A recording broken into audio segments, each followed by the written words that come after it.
Hello, everybody, and welcome to our very last Housing First Friday of 2021. This is our ultimate session. It's Proven Solutions. So welcome. We're going to get started here in a minute. And I just wanted to remind you that we have the chat and also the Q&A for you if you have questions, and we'll get to those as we can. But I am going to go ahead and turn it over now to Bruce Frankel. Welcome, Bruce. Outside, and it looks like we're going to have a nice weekend, and that we're finally starting to roll into fall, which is my favorite season. Weather's milder, people seem to be in a better mood after they're getting out of the heat, and fall is when we start lots of new programs and really focus in on asking that question: what can we do to really help people? And I understand that your participation in our First Fridays really is predicated on that question: is how can I help people that are homeless? So that's what we're going to talk about today. So when I talk about helping people that are homeless, first of all, I want to break that into two pieces. One is, what do we as professionals, what do our units of local government see as their responsibilities in helping people that are homeless? And what do they feel are the best strategies for helping folks? And then I want to talk about what you as citizens can do to help folks that you might see or know that are homeless. So let's talk first about the things that we do at the DRC as a professional organization and what we do as part of our continuum of care to help people that are homeless. So first off, the title of this series is Housing First Fridays, and you've heard me talk a lot about the concept of housing first, and that is the concept that the best way to help people that are homeless is to immediately get them into housing. Sounds intuitive. Oftentimes, it's more difficult to do than you would imagine. And surprisingly enough, over the years, there's been a lot of resistance to that strategy. It used to be the old strategies for helping people that were homeless were called housing readiness programs. That is, people would go into shelter programs for weeks and months and sometimes years to learn new skills, to recover from alcohol and drug abuse, get their health all stabilized. And then after all that happened and they were ready, people would be placed into housing. Housing first takes that and flips it on its head. And it says that we get better outcomes, both outcomes for the individual that's experiencing homelessness, impact on the community, and cost to the community. Get better outcomes if the first thing we do is place people in housing and then wrap all the necessary services around them once they're in housing. And the reason we have taken that approach and feel that that's the best approach now, and there's a lot of research that supports this, is people's receptivity to treatment regimens, whether it's basic health care or behavioral health care, or even recovery from drug and alcohol addiction, is hampered by people's anxiety, their depression, their feeling of alienation and disenfranchisement when they're experiencing homelessness at the time we're asking them to recover from those types of things. Once we place people in housing, we see an immediate drop in anxiety. We see significant drops in clinical and episodic depression. And we find that people who can go home, shut the front door, go into their own bed at night by themselves without the chaos of being in a shelter or on the streets, we find that those folks are most receptive to medical and clinical interventions that lead to rapid recovery, and the outcomes are much better. Surprisingly enough, it's less expensive on a day-to-day basis to pay to place people in housing with support services than it is to have folks receive services on the streets or while they're in nighttime shelters. So there's a real economic argument in our community for spending money on the best strategies and that are most cost effective, and Housing First is that. We also find that impact on the community is best when we place people in housing as quickly as possible, because those folks are now off the streets. They're not camping in vacant lots. They're not sleeping on the streets. Folks are not, creating disruption to the patterns of everyday life that the rest of us might be experiencing if people are housed. So it's a win-win-win situation. And that's the approach that we've taken in everything that we do. And we found that even the staunch proponents of housing readiness, which traditionally have been our nighttime shelters, they are also fully invested in Housing First as well. So on a professional level, the tax dollars that you spend that go to units of local government, whether it's local, state, or federal, portion of those tax dollars that is then allocated to addressing homelessness. Now across the board, it's pretty much at a professional level allocated to programs and strategies of Housing First. So we also understand that we can't get everybody housed tomorrow. There usually is a waiting list to get into housing, and the waiting list is predicated on the number of available units. And we have money where we can go out and rent apartments for folks. But in our part of the country, particularly here in the Dallas-Fort Worth area, vacancy rates are very, very low. So we're competing with everybody else in the community who's looking to rent an apartment. So we place people in housing as quickly as we can, but usually there is a period of time, it might be several weeks, it might be several months before housing units do come up, and we can then place people in regular apartments. We subsidize their housing, and people can get on with their lives. We're also involved in our community in building lots of new affordable units that people can rent. We're averaging between 150 to 300-400 units a year. Takes time to build those, and that creates a wait for people. So we find that the average between the time we identify someone who's homeless that needs housing and the time we get them all ready, get their ID, get people through the paperwork that you have to do to rent an apartment. Once all that is done, it's anywhere from 3 weeks to 6 months. And again, it's predicated on the number of available units, how quickly we can find people and get them housing ready in terms of getting all their paperwork done, their documents working through the system, and then getting people placed. But anywhere from 3 weeks to 6 months is a lot more rapid than it used to be, where people sometimes would languish in the system for years and years and years before being placed in housing and off the streets. So we're making progress. So in the meantime, what do we do for folks between the time we're getting folks all lined up for housing and getting them in housing as quickly as possible? We look at it as 3 buckets, and these also apply to regular citizens who might be asking, what can I do to help? So those 3 buckets are providing material support for people.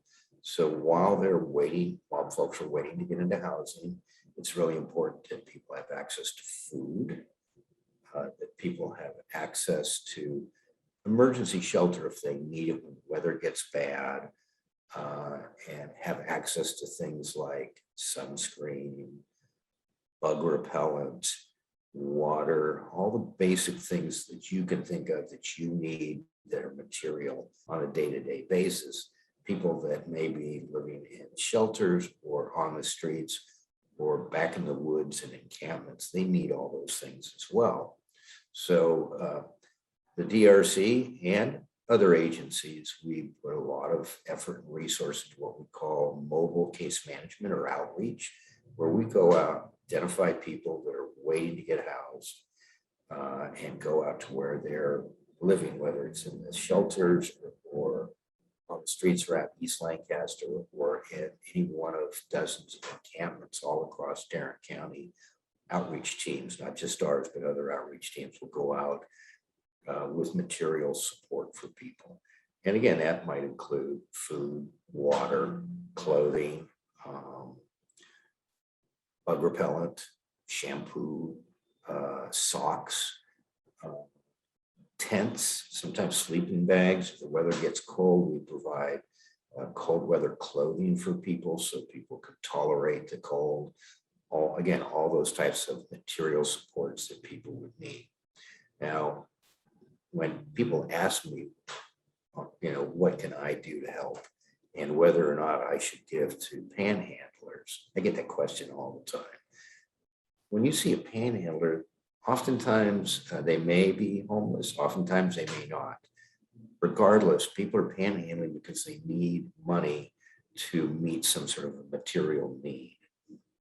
Oftentimes that might be food and water. Sometimes it's alcohol. And sometimes it's to buy a bus ticket to go somewhere else. That's one place where the regular citizen is approached by someone who's homeless, who's asking for material support. And really is up to you on that particular day, whether you give to that person or not. I think it's easier to give to people that look more fragile, to people that might have children with them. But there is a reason people are panhandling, and that's because there's probably no other avenue for them to get resource to purchase the material goods that they need on a day-to-day basis. People ask me a lot about giving to a panhandler that might take that $5 that you give them and go buy a couple of beers, and whether that's appropriate. So here's my response to that. So I'm answering this question to preempt any questions that you might have about this. Is in our community right now, and I'm talking about not just Fort Worth and Texas, but across the country, approximately 1 out of 5 people has some sort of a substance abuse addiction, whether it's drugs or whether it's alcohol. 1 out of 5. So, if you go to a family gathering and you count all the people there, 1 out of 5. If you go to your church and you count all the people there, 1 out of 5. If you go to work, count all the people there, 1 out of 5. In the restaurants, on the streets, it's pretty prevalent. 20% of our population has some sort of an addiction. Whether it's a problem or not is really contingent on how accessible resources for them to feed their addiction and whether their addiction interferes with their ability to work and to maintain their role in their family. So for someone that's on the streets who has an addiction, it's no less of an affliction for them than it is for your neighbor who might be the president of a healthcare organization who also has an alcohol addiction. And the person that is truly addicted, they have to feed that addiction or they'll get really sick. So when someone is panhandling and they say they want money for food, and then you see them going to 7-Eleven, buy a couple of 20 ounces, don't be too harsh on them, because it's something that they need just as much as your neighbor who is an alcoholic needs to drink every day. So I just wanted to throw that in there. When we talk about material needs, it's broader than just food and water. It also goes to tobacco addiction. A lot of people who are on the street smoke. There may be a lot of people that you personally know that smoke. Maybe you have even smoked yourself, as I did once. And when you have that tobacco addiction, you have to smoke cigarettes every day. So sometimes people will take money that you give them to buy cigarettes. What you need to do is suspend any type of moral judgment around whether or not they should be spending precious little resource on things like alcohol or tobacco. But if you have that addiction, it needs to be fed. Now, we at the DRC do not buy people alcohol, nor do we buy people cigarettes. I do want to make that clear, but we do meet a lot of other material needs. Second bucket in the things that we do to help people are service needs. We help people do a number of things that are hard to do by yourself if you don't have your own home and you don't have a study that you can sit down at and work through the bureaucratic trappings of going through what you need to do to get services from an agency. So for any of you that have struggled with trying to get healthcare services when your provider says no, and you have to go through a huge bureaucratic process of emails and texting and letters and talking to people on the phone to get what you need, we help people do that who are homeless. We help people get critical documents to begin with. So in our culture here, in most communities and countries, you have to have some sort of ID that identifies who you are before you can apply for certain things. So here as we're trying to get people into housing as quickly as possible, when you go into housing, even if you're homeless, when you go into an apartment, you still have to fill out a lease, and you have to do the background checks and all that. You can't do that if you don't have some form of ID. So we help people who may have lost their Texas ID to get that ID replaced. And sometimes it takes a while because we have to get an ID, you have to have a copy of someone's social security card, their birth certificate, and a third form of ID. Oftentimes that can be voter registration as the easiest third piece of documentation to get an ID. So you have to gather all that stuff together, and then we will go and help people get their ID. That's really a critical service that we provide to folks, and we probably see 600, 700, 800 people a month and helping people get their IDs. IDs, if you're living on the street, they get lost, they get stolen, they get destroyed one way or another. We see a lot of people throughout the year who come through Fort Worth that are homeless, over 8,000 a year, even though on any one particular day, there's only about 2,000. There's a large number of people that come through the community that need some degree of service. And one of the first things we find is many people don't have Texas ID. So we do that. We replace IDs. We help people get new IDs, and it's a really important type of service.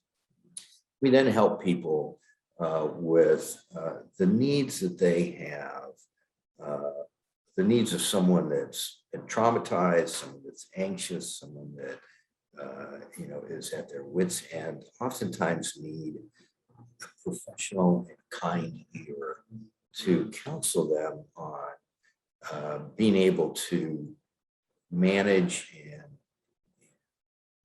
deal with these high levels of anxiety and depression that people experience when they're homeless. We're also dealing with people who've been quite traumatized, not just emotionally, but physically.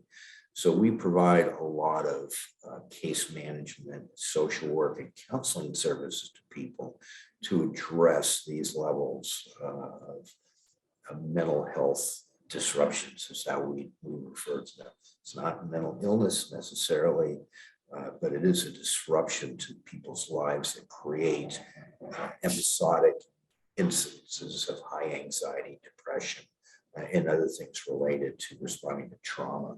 So we provide those types of services. And when I say we, I'm talking about the DRC, but I'm also talking about all the other agencies that work with folks that are experiencing homelessness, and our behavioral health care system, MHMR of Tarrant County, and our public health system, John Peter Smith. We all work with people to provide that basic service. Now, individuals, to some degree, if you know someone that's homeless and you're interacting with them, keep in mind that when you're talking to someone that's homeless, if you can imagine how you would feel on a moment by moment basis, if you were on the streets and you were scared, your tone, your ability to project empathy and understanding, your ability to express respect and impart some dignity on folks that you may run across that are homeless. this is service you can provide to them. It's very helpful. I call it just basic friendship types of things. We also do, in terms of service, long-term case management. Most of that's predicated on getting people into housing as quickly as possible, and then continuing to work with people while they're in housing as they spend the next year or more, really recovering from their experience from being homeless. So people that experience homelessness, the trauma that imparts upon them doesn't end the moment they get into housing. The impact that that has on their lives, particularly if they were homeless at a younger age, is profound, and it may take months or years really to deal with the trauma related to homelessness. Now, lots of people go to counselors, lots of people might go to psychiatrists in our general population, because like that 20% of folks that have drug and alcohol addiction, we find that about 20 to 30% of the people in our general population experience ongoing mental health problems related to long-term trauma. We also find that about 15 to 20% of the folks in our community experience serious mental illness as well. We see that amongst people that are homeless, particularly the chronically homeless. About 60% of them suffer from serious mental illness. So some of the services that we provide are long-term services that go well beyond ending someone's homelessness. We call that period helping people to recover from homelessness, and that might take weeks, months, years for folks. And in fact, the folks that we work with at the DRC are what we call the chronically homeless. These are folks that have chronic healthcare problems, whether it's physical healthcare problems or mental illness problems that will last a lifetime. So we make a commitment to what we call permanent supported housing, where conceivably their support in terms of housing subsidies and ongoing case management and other behavioral health care and healthcare services, we commit to providing those really indefinitely. Now, I know the average citizen can't do that, but that's one of the roles that we as professionals do. And that's one of the places where your tax dollars get spent when we go out and help people that are homeless, and it's that long-term service and support. Now, the third bucket that we as professionals attend to in addressing homelessness is what I call the policy bucket. So we provide material support to people. We provide services to help people get into housing, and then to help people in their recovery, their long-term recovery from homelessness. But we also have a role at the policy level.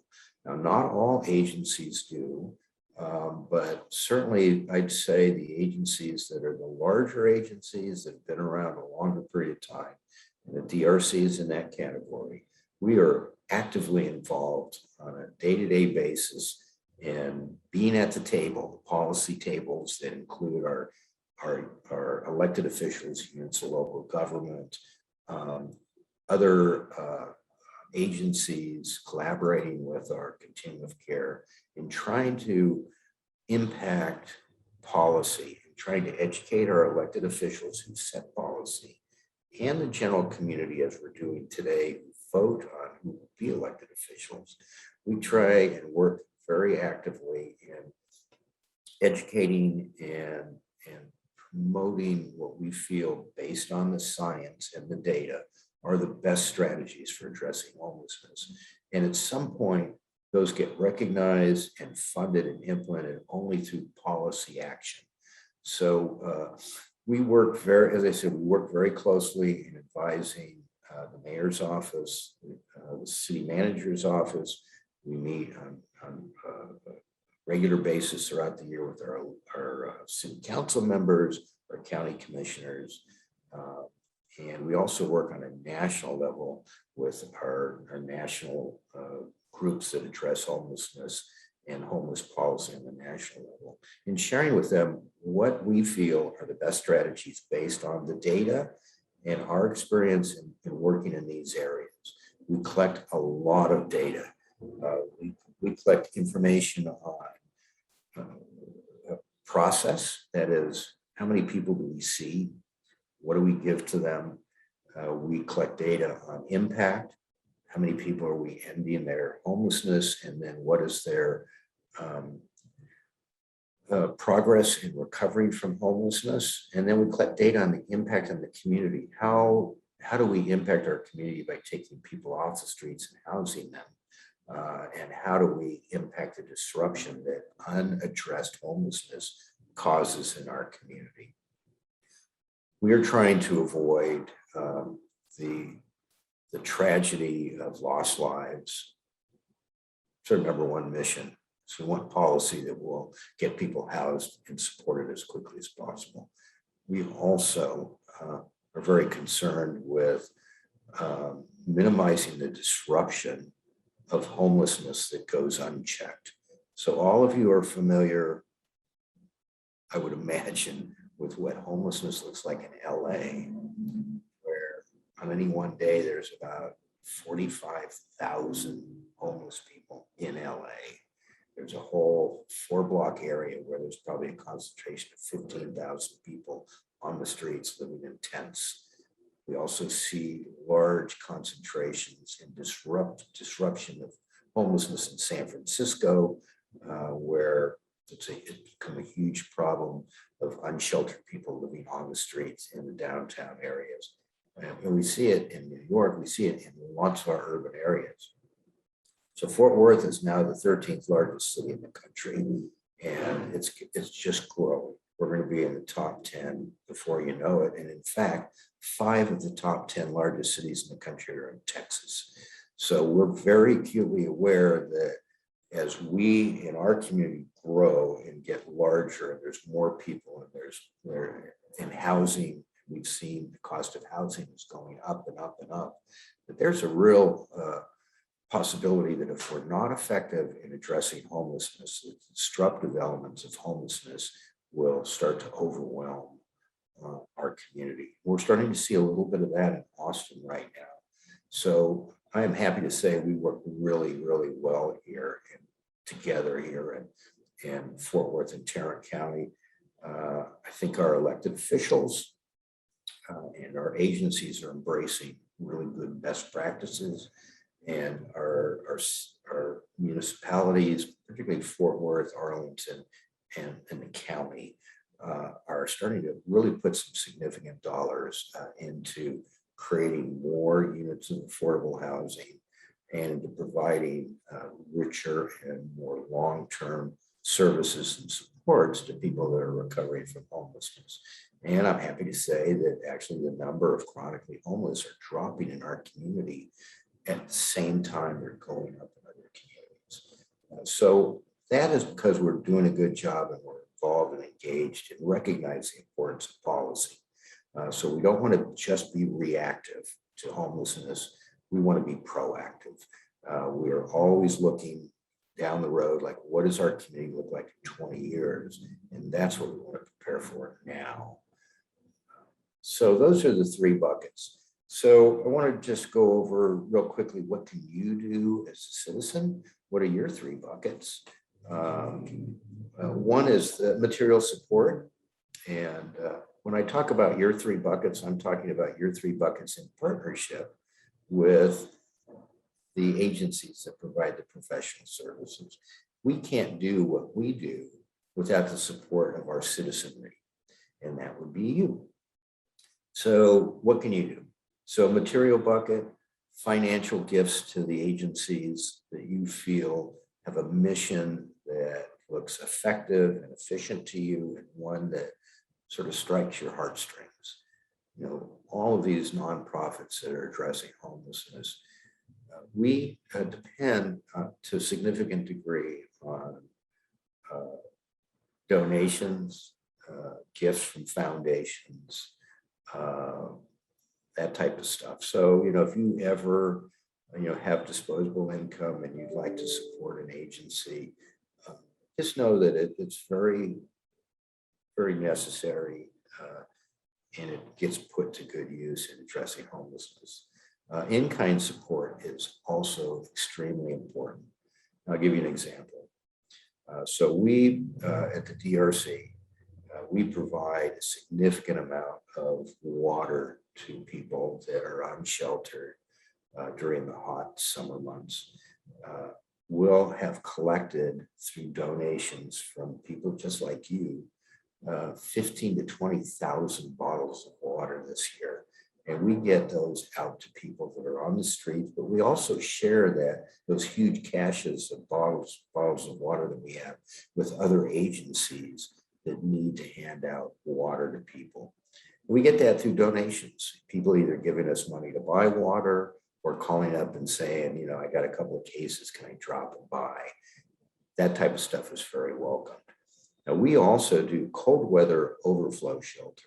So some days out of the year, the weather is so bad that people that are living on the streets will go into the shelters to stay for the night, and the shelters get full and there's no more room. So the DRC, working with the city of Fort Worth, we open up additional emergency shelter spaces for people at night. What we also do, though, is knowing people have to tolerate the cold while they're on the streets, is we receive donations from regular citizens for things like warm socks, warm parkas, boots, blankets, sleeping bags, tents sometimes, anything that you can imagine people need, gloves, mufflers, to be comfortable and survive the cold weather. We get those material supports from people just like you. So there's lots of things that you can do during the course of the year to provide material support to the agency of your choice. Sometimes even when you're seeing people on the streets, maybe even in your own neighborhood, just giving them things too. Service, that second bucket, there's lots of ways that you can help partner with us around service. Volunteering is a great way to participate in your community and to feel the satisfaction of helping your other fellow human. So we at the DRC don't have a lot of volunteer opportunities because most of what we do is at a level where you need some sort of a credential to provide the service. However, if you think of the nighttime shelters where people are staying every night and food is served, those organizations really rely a lot on citizens coming in and volunteering to help serve meals. That's a great way to volunteer and to provide service support to people. Other ways that you get involved is board service. I know that there have been several people that have participated in our First Fridays who've become so interested in the issue of homelessness and what we're doing here at the DRC, that they've looked into board service. And we actually have a few people that are on our board or soon to join our board who first learned about the DRC and how they might be able to provide or participate more and provide service support to the efforts to address homelessness. So board service is really good. There's probably about 33 major organizations that are addressing homelessness in our community. And all of them are nonprofits. They have boards. Think of the different agencies whose mission you might resonate with and inquire about board service. Also, just spreading the word, being an advocate. And I would imagine that your participation in our First Fridays is that you want to learn more. We want you to learn more. We feel that the best strategy for addressing homelessness is having a really informed citizenry. So when it gets to policy, that you'll be well informed, that you'll be able to vote with intelligence and knowledge about what we need to be doing in our community to address homelessness. So being able to just spread the word, attend meetings of the county commissioner when they're talking about homelessness, attend city council meetings when homelessness might be an issue on the agenda. participate in school boards where they're addressing homelessness in the ISDs. And there's hundreds of families and children that are classified as homeless that are in the ISDs. Talk to your friends and neighbors about these issues in smart ways. You know, if you know people that have an inaccurate perception of who the homeless are or why people are homeless, don't be shy about stepping in and saying, well, have you considered that maybe people are homeless not because they're lazy, but because they have not had the opportunity during their lifetime to lift themselves up above poverty. So there's lots of things you can do in the service area. Some people may even consider starting a new career in service. I know that I've talked to a number of people who got interested in homelessness and may have been, doing something else and decided they were so interested in homelessness and wanted help so much that they ended up going back to school and getting a social work degree, or with the degree they had, applied for jobs with agencies that are doing homeless work. That's other things that you can do. And finally, around the policy thing, vote. That's the most important thing. I know that the last couple of years seemed very chaotic in America. Our politics are divisive. COVID-19 has been very, very disruptive. But ultimately, we are a democracy, and things get done and expressed through policy that's put into place as a result of the vote, the ballot box, right? Know those candidates that have an intelligent perspective and a practical perspective on homelessness. And that's both Democrats and Republicans. Know what the issues are, know when there are issues, bond issues or other issues that come up in a public forum for some sort of a vote where you can have a say on, I want it to be this or I want it to be that. And then learn more, continue to learn more about homelessness. It's a very, very complicated issue. I've been working in behavioral health care. My background is in psychology, and I've been working with the homeless population since 1976. That's a long time. And I'm looking at myself right now, and I'm looking old, but every day I learn something new. And I know when I took this job here at the DRC 15 years ago, I figured, well, this can be pretty easy.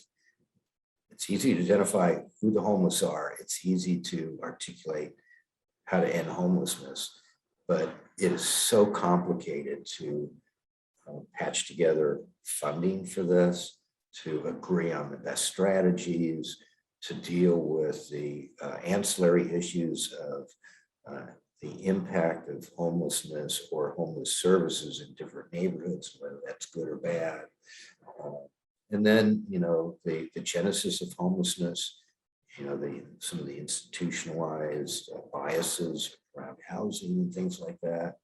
And then, just dealing sometimes with very, very difficult individuals. It's pretty complicated. And the more you can learn about homelessness, the more you can engage in forums like this, the better informed you are, and the better decisions through the ballot box gets made. Unfortunately, people are driven mostly by what I call short-term contingencies. Whatever feels good today is really what's going to drive a lot of our behavior. It's harder sometimes to make decisions today where the payoff doesn't occur for another 10 or 15 or 20 years. But that's what we need to do around homelessness, because the decisions we make today are going to determine whether or not 20 years from now, as we become a big, big city, whether we look like San Francisco or we look like LA. We don't want to look that way in terms of the mistakes and the failure to prepare for the future that has occurred in those communities. We have an opportunity right now to really put policies in place an acceptance of certain strategies and approaches now that will mean that 20 years from now, we're not overwhelmed by the problem of homelessness and becomes so big and so expensive in 20 years, we can't address it. We have the knowledge, we have the means, we have the money, and all that's lacking is a well-informed citizenry, well-informed elected officials, well-informed service providers to make decisions now that will ensure that in 20 years, we are a healthy, productive community of high quality of life, not just for people at extreme levels of poverty, but for all of us. So that's kind of where we are today in talking about what we do as professionals, what you can do as citizens to address this complicated issue of homelessness. Now, I'd like to open it up to any types of questions that have come through, and I'll do my very best to try to answer those. Okay, Bruce, we have a question that Cindy has posed, and I'm going to read you the whole question, and then I'm going to add a little bit to it. Cindy says, I live in Cleburne, and the people living unhoused here has grown significantly over the last year. As far as I know, the only programming / money available for housing is from HUD, and several churches provide food. An issue here is that one mostly needs a car to get to these provisions. The city, as far as I can tell, only has one thing in place to address unhoused people. It is the ordinances that criminalize them. I want to point out to the city that giving tickets to people who have no home and no money serves absolutely no one and creates further harm to those people. What are your thoughts? And I think one of the things that Cindy's really getting at here is the new camping ban.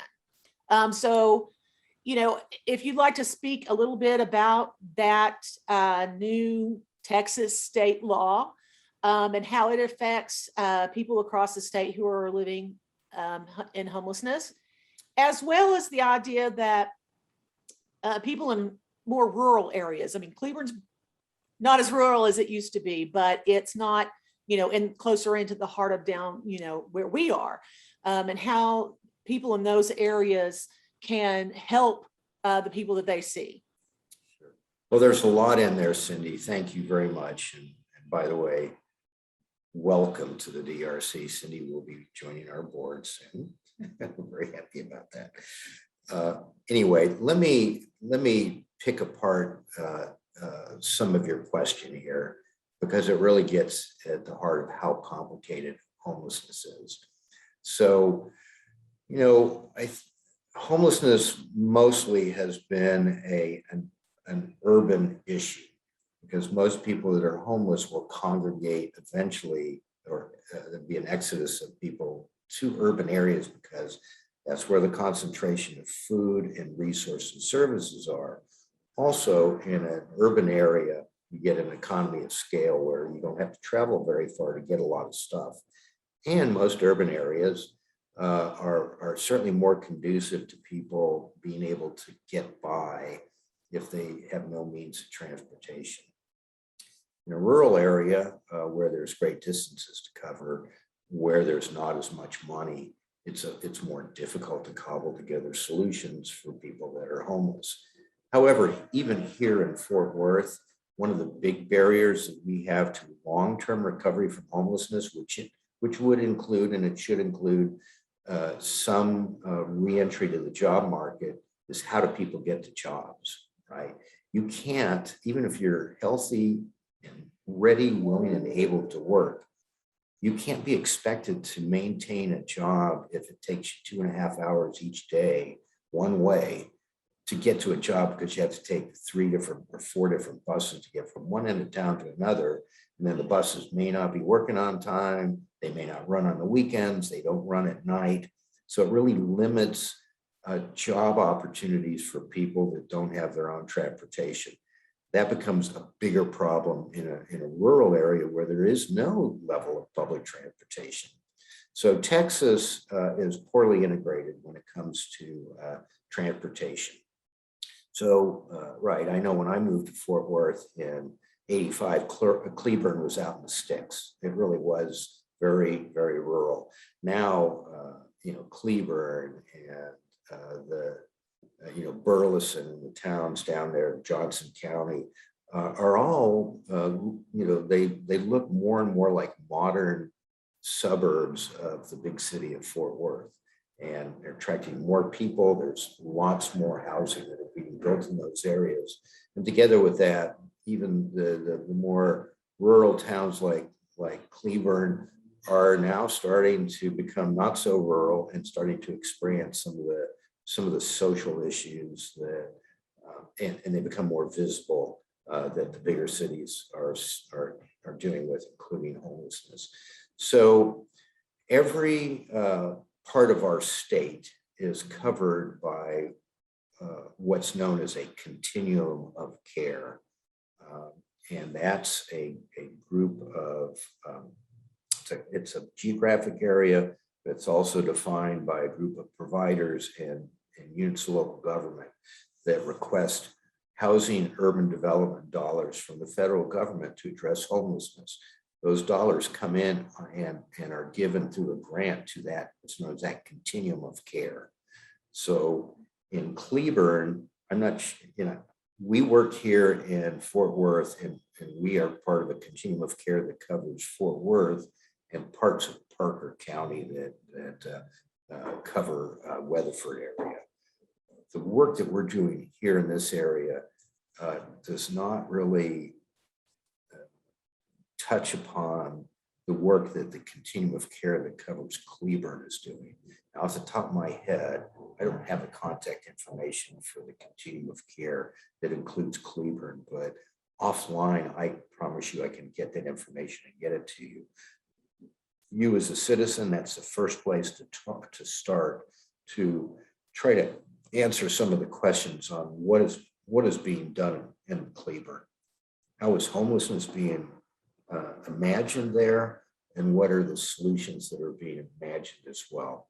And you can also get more detailed and find out how much money is being drawn down from HUD that goes to Cleburne to address services. The continuum of care in our community is not just a group of homeless providers that get together to ask for money from HUD. It's not just a group of elected officials who work with that continuum of care to set policy. It is also our faith-based community.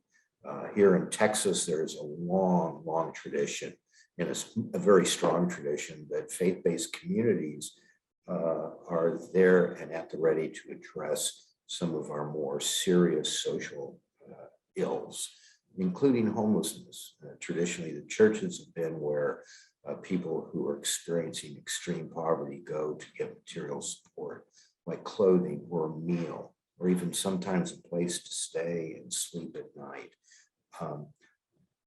I can't tell you off the top of my head right now the array of resources, services, and collaborations that are available that touch upon Cleburne, but I can work with you and help you to discover that. The car issue is very big. Texas, one is a state of vast distances. It takes longer to get from Fort Worth to El Paso than it takes to get from El Paso to San Diego. We're a big state. We're this, I think, the third largest area-wise state. I think California's a little bit bigger. I think Alaska's a little bit bigger. Texas is also a state of rugged individualism, for better or worse. And cars are king here in Texas. People are not so much concerned about whether other people are going to get from point A to point B if they don't have a car, because it's just assumed by most people, that if you don't have a car, you're just out of luck. Our public transportation systems are not very good. We're hoping there is a regional entity that deals with regional transportation issues, North Central Texas Council of Governments. And I believe it includes Cleburne. And it would be worth your effort to give them a call and say, hey, what are we doing about regional transportation? Does it include Cleburne? Because the ideal is to have regional transportation hubs in the large cities like Fort Worth or even Arlington now. And then from there, have a radius of different transportation options, buses, light rail, medium rail, heavy rail, that help people get from point A to point B. And not just for those folks that have a lot of money that don't want the hassle of driving to the airport, can hop on a train and go there, but really a community in a region where people who may not be able to afford a car can still work and support themselves and their family. Think it's a real problem. It's something that even in Fort Worth that has a bus system, we still struggle with, because it's the transportation solution here in Fort Worth is still not robust enough to support meaningful employment for people that may have a disability or people that suffer and struggle with extreme poverty. So I know that in the rural areas where there's no transportation at all, it feels hopeless for those people that are in extreme and abject poverty and stuck in more rural areas and don't have a way to be mobile. So it is a problem. It's one that Texas, if Texas wants to be a modern, progressive, and by progressive, I'm not talking about politics. I'm talking about being able to be cost effective and being able to address some of these complicated issues. That if Texas doesn't solve transportation, we're not going to be the economic driver or the place that people want to bring their companies to in the future. So I know I didn't answer your question. I did try to empathize with the issues there. I also believe with the new camping ordinances that, right, it's ridiculous to imagine we're going to be able to outlaw homelessness. It's never happened. It never will. I think those laws were really a response to the problems of homelessness in downtown Austin, where the governor could look out of his office and see it every day, and got into a tiff with the mayor of Austin, who was of a different political party. And one thing led to another, and the state felt they needed to come in and do something that appeased the citizens who were upset about the disruptive element of street homelessness. And instead of saying, okay, we're going to allocate $500 million to immediately place everybody in housing, their solution was, well, we're just going to we're going to put people in jail, we're going to ticket people, we're going to tear down their camps, we're going to throw away their sleeping bags. And it's a short-term gain, but it's hardly a long-term gain. We found here in Fort Worth the impact of that law it's not going to have a big impact, because our police department, our city halls, and our code enforcement have always worked very well with the homeless community. We understand that as one encampment may be taken down, we're not going to necessarily arrest people unless people are belligerent. They are handed off to case management. We try to find other options, but oftentimes when one camp is torn down and people are moved on, they go somewhere else. It's like squeezing a balloon. If you squeeze it here, it pops up over here. It's not a good solution. It sounds good. It may feel like it's tough, and the government's got, darn it, they're doing something, but it's not productive, and it's not really going to solve anything.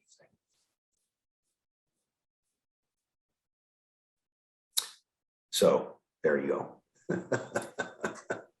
Okay, anybody else have any other topics, questions they'd like to talk about? Bruce, would you like to speak a little bit about the new Quail Trail property and how that is a model for solutions? Right. So we, over the last couple of years at the DRC, have actually gotten into the business of working with other entities to build affordable housing. And as we look at solutions for housing people as quickly as possible in the future, being able to identify surplus property that can be renovated quickly into housing, and also building new housing as well in our community that doesn't overwhelm neighborhoods. So we've worked in developing these models that are scalable from 24 to 48 units, where we obtain subsidies from HUD to pay for people to get out of homelessness and into housing, and with case management supports. These are small projects that blend into the local community.